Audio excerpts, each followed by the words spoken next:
A culture war has been brewing in the United States and in Western civilization for a while now, perhaps as much as a decade, even more. The direction of where we're going to go is at stake, and sitting at the center of it right now is the Walt Disney Company. Yes, the disseminator of children's content is where investors are now duking it out. Politically aligned and ideological, these investors are now trying to determine which way will the mouse go. Will it stick to Walt's original vision? Or will it go to where Iger wishes it to be? Today we're going to explain what is going on, why this has now escalated to new levels, and why Disney is now ground zero when it comes to the culture war in the United States.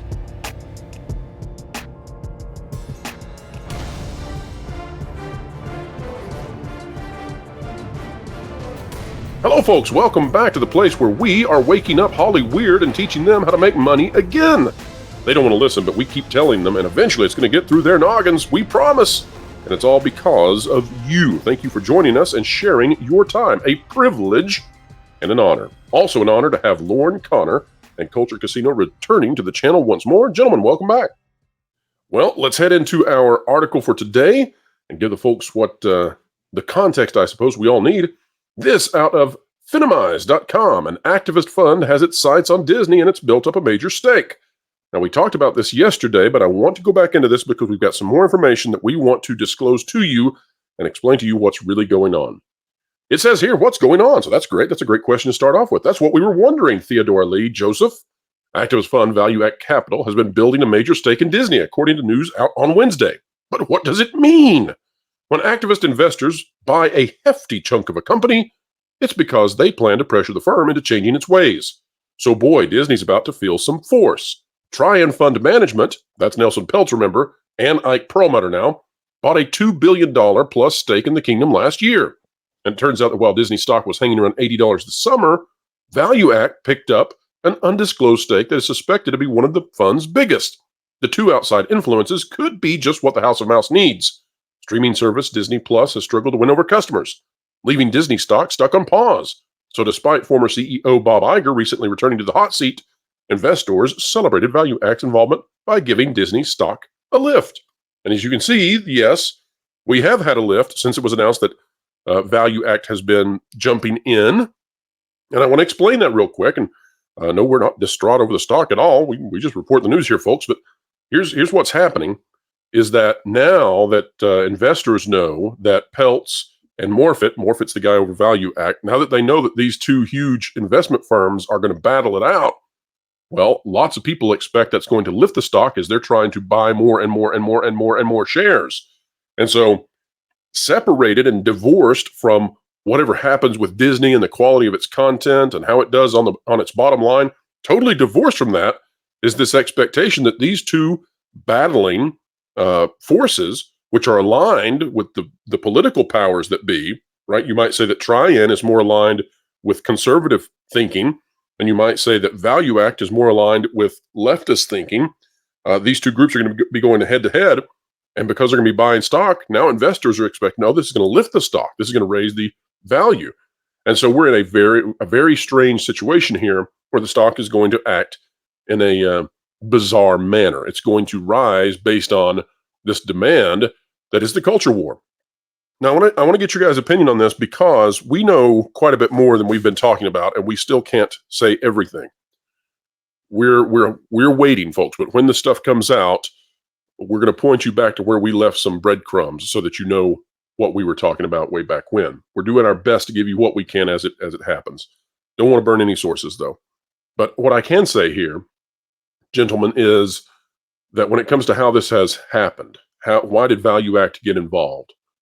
It is our belief, and folks, we're entering into strong speculation territory here, right? So just take this with a grain of salt. We're not stating this as a matter of fact, but it is our strong opinion, and we've got reasons for this opinion, but it's our strong opinion that Bob Iger has orchestrated this incursion of ValueAct into their stock value and into the influence. Now, we think they've got about $1 billion in Disney stock that they've secretly been buying during the Hollywood strike.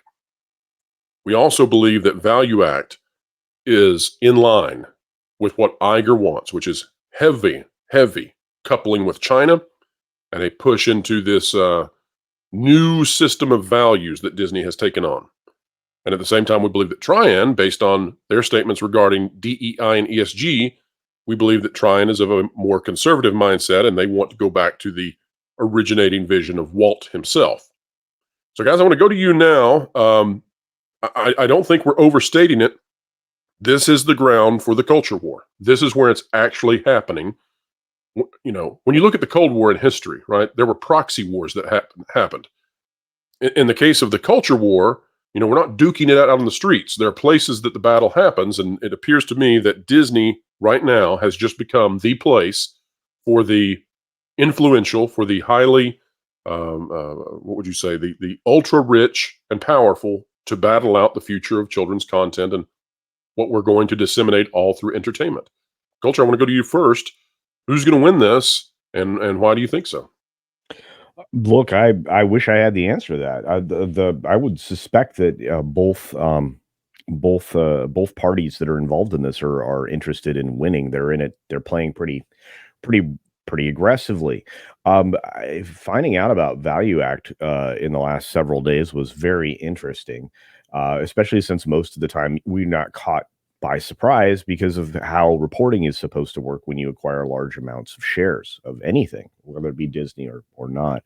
But I think the reason that it's playing out the way it is and where it is, Disney specifically, is because the largest cultural influence right now in the United States and perhaps the Western world when it comes to entertainment is Disney. They up until 2020, Disney dominated not just the box office, but pretty much all of the sectors that they participated in: sports, theme parks, yeah, film and television. Disney kind of was the leader across the board. Now that has changed, especially recently, but I think that's why you're seeing the exchange happen where it's happening. I also think that you're correct. You have the billionaire folks playing this game out there specifically because they know how influential it is. And if Disney turns and goes back to the originating vision, as we are to understand with Mr. Peltz, then I think that's a very positive thing, and a lot of other media companies will follow. First of all, it'll be hard for them not to, because if somebody starts creating great content regularly, there won't be anybody to compete with them, and they'll have even more of a dominant position. But that's why, and that's where, and those are the reasons. I have a feeling that Disney will be probably one of the last battlefields when it comes to this and pop culture and just culture in general here in the States and, again, the Western world. Culture, this is happening in spite of the fact that the market seems to be reacting in a very negative way to whatever Disney has been doing. Do you think that the institutionalization of so much of our power or sources of power and elitism in Western civilization, do you think that that can be carried over to Disney and that we can sort of be force-fed content that we don't want and it just won't matter? Let me give you an example. It seems to me that if you were to look across the spectrum of the entities inside the United States that hold power, almost all of them now are to the left. You would say that the Supreme Court is an exception to that. But if you looked at news media, if you looked at the vast amount of government, if you looked at corporations, they've all moved strongly to the left. And we're not a political channel here, but we're observing what's happening in an entertainment company right now, which is now the battleground for the right and left. Do you think that moving Disney hard to the left, which is what Iger has attempted, can that even be successful? You know, if it's enforced, because I don't see how you can make the market want what they're producing. That's a very astute observation. I would say that we've already seen, as evidenced by their performance of film and television products and pretty much everything else, that their extreme change in position from being a family company to being something quite different again, it's a tipping point in culture. I think I man, I really don't know how to answer that, Pro. I think that what's happening will have enormous influence for a very long period of time. But at the same time, to answer more of that question, I think the market will continue to reject their advances into, a form of extremism, and I think that will show up in the performance of the stock, because people are going to recognize that their efforts in the places that they're going aren't profitable. Look, business is supposed to be about dollars and cents, especially here. That's what capitalism is, and I don't think that Disney has practiced a lot of capitalism in a long time, and I think that it's just the truth. And I feel like this is one of those moments that can shift everything. Maybe I'm wrong, but I think so. No, I think you're right. And one of the things that gives me some hope, and folks, we're not telling you that we want Disney to become a conservative company. I want it to be a neutral ground. I want it to be a place that people of all political spectrums and beliefs can come together and share something together, because that creates a cohesion in our society, and it creates a method to arrive at peace. We need places that people can come together and enjoy things together despite their differences. So that's what we want for Disney, or at least I do. But I am curious, Lauren, maybe you can help us out, and Culture, you're free to weigh in on this as well. One of the things that is perplexing is I don't understand exactly why the powers that be, both beyond Disney and in Disney right now, seem to want to couple the company with China so badly. They really want to make sure that they're intertwined with China. So, Lauren, why do you think that is? Why is that component there? I think it's important to keep in mind that we talk about this as though it's a culture war. And I don't think that we can probably continue to discuss this without getting a little bit into the political here. It seems to me that, as you said, most of the major movers and shakers in society now are controlled by a certain political ideology. And in that case, it seems to me that we have shifted from, uh, say, what you would consider a democratic republic to something more along the lines of we're moving in the direction of a Chinese style managed economy. And I think that when you see the moves that China is making in various different places, whether that be lapping up real estate, technology, what have you, and what the political classes are doing as well in making concessions to China in certain areas, that I would say the management class has decided that they're interested in perhaps managing the economy in a way that cedes a lot of ground to China. They may have an interest in seeing a dominant China, and if that's the case, that type of warfare uh, is there's more than just say military aspects to it. Part of that is going to be softening the ground.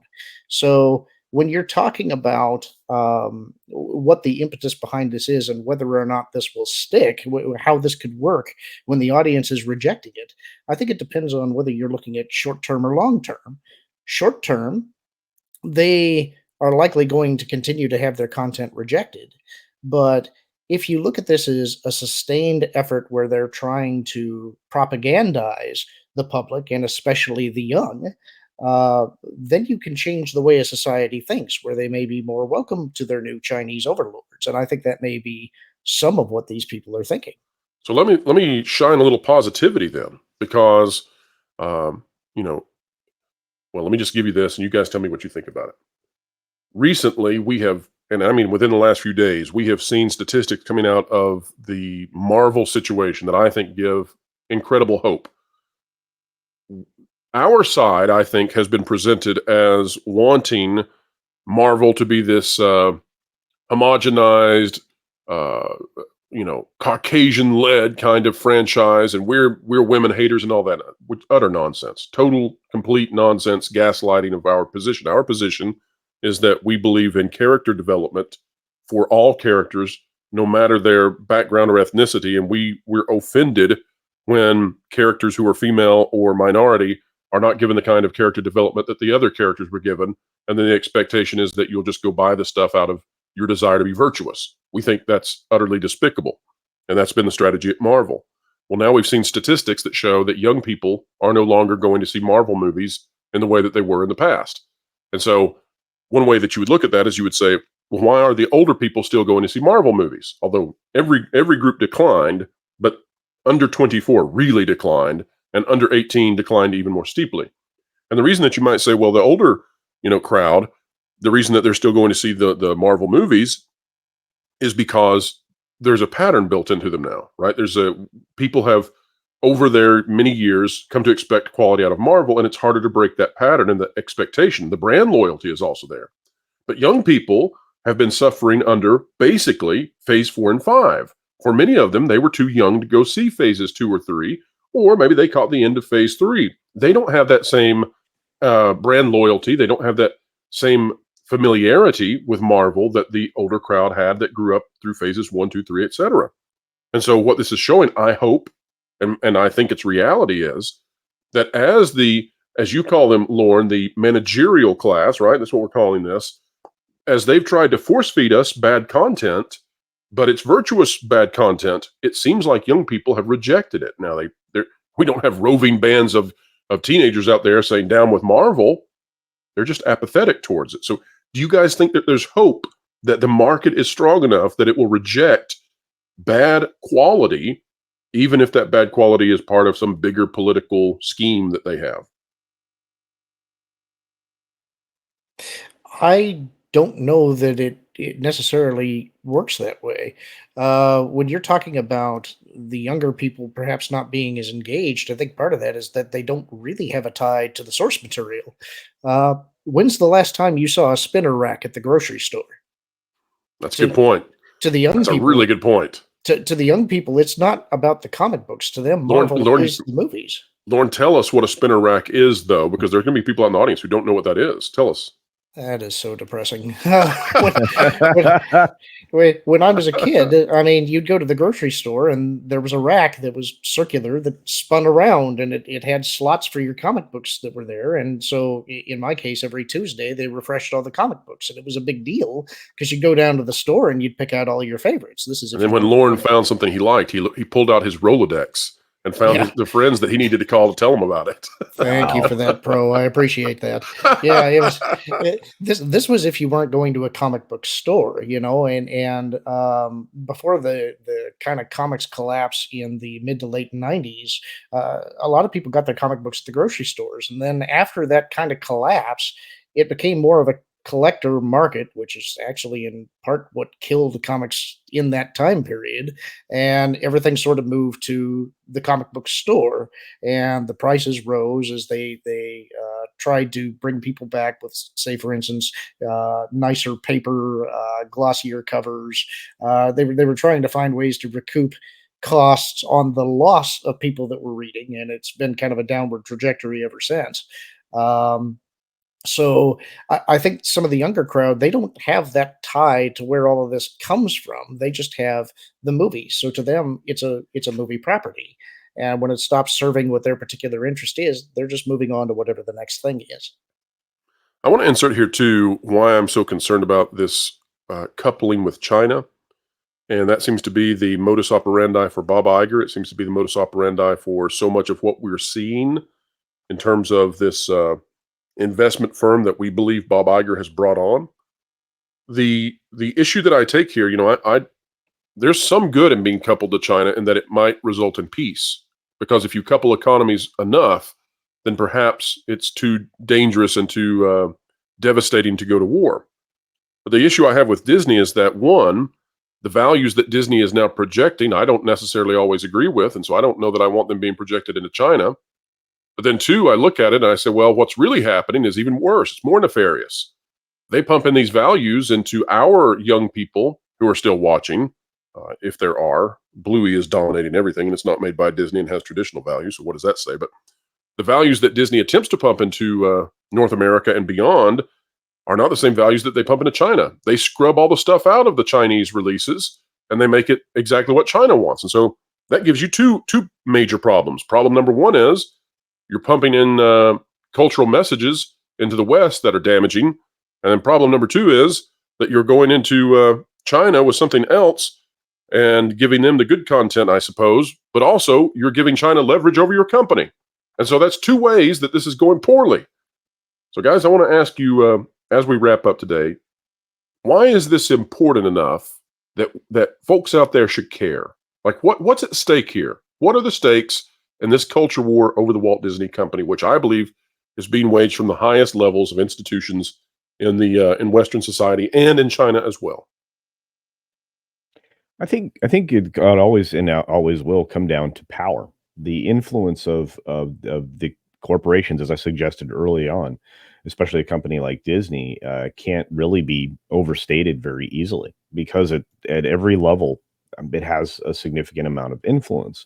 A lot of people want to ignore that. A lot of people suggest that entertainment is infallible, and it absolutely is. And when you are surrendering your content, your messaging, even to a political ideology rather than just the pure entertainment, the pure escapism that you look for in entertainment of any kind, you really are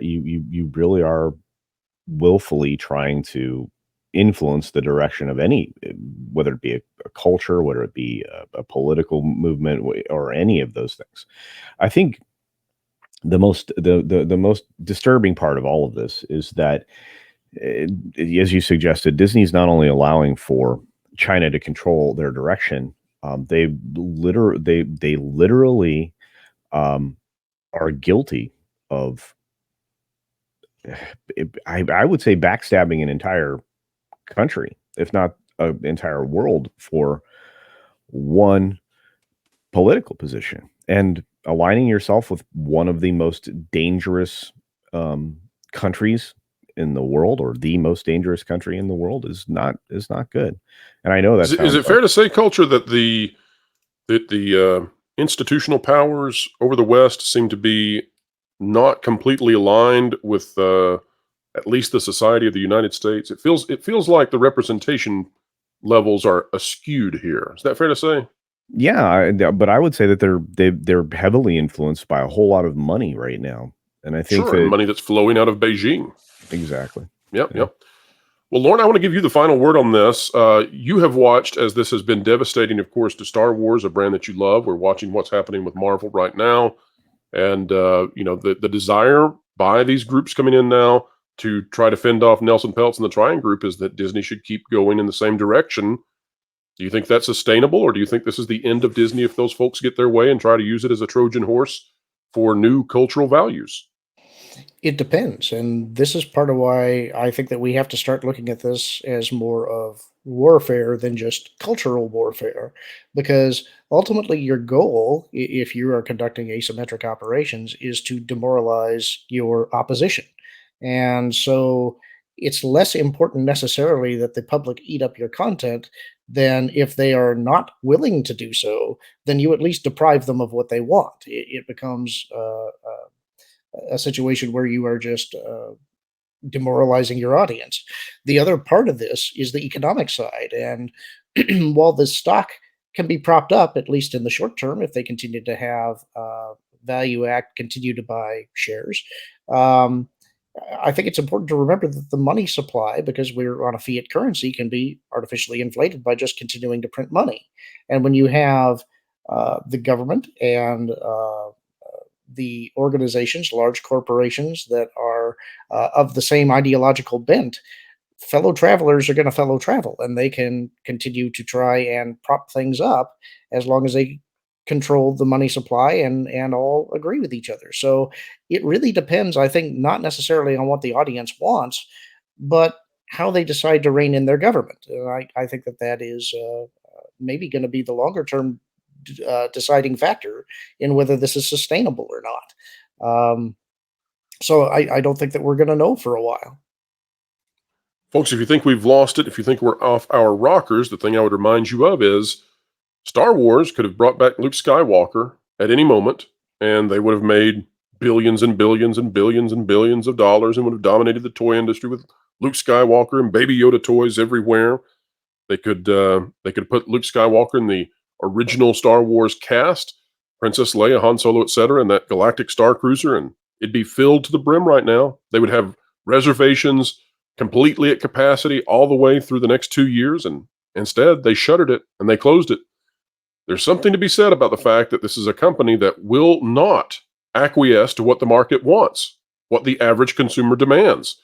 They have an idea of what you're going to watch, and that's what they're going to make.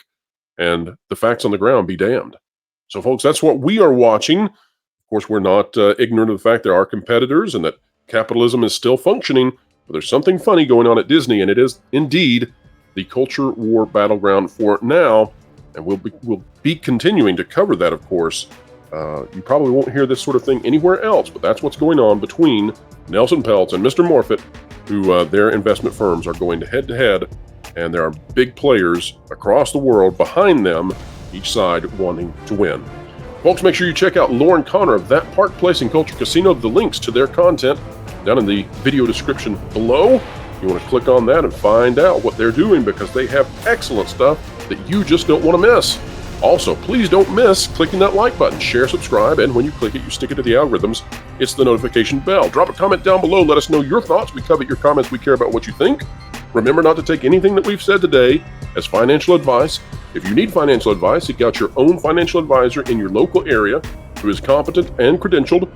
And folks, wherever you are and whatever you're doing, keep learning, keep growing, and keep having fun. I just found out to get WDW Pro's information, where he gets his sources. I can't believe he uses Wilton! What? We got a job to do.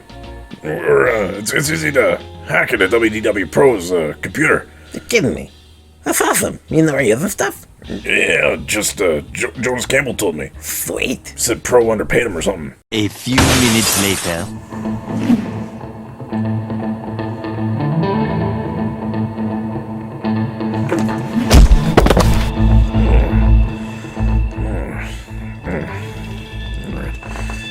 There. Oh, awesome. Whatever. All I gotta do is hack into this thing. It's gonna be so easy. Yeah, this isn't a hack. Grab this picture over here. Leave it to me.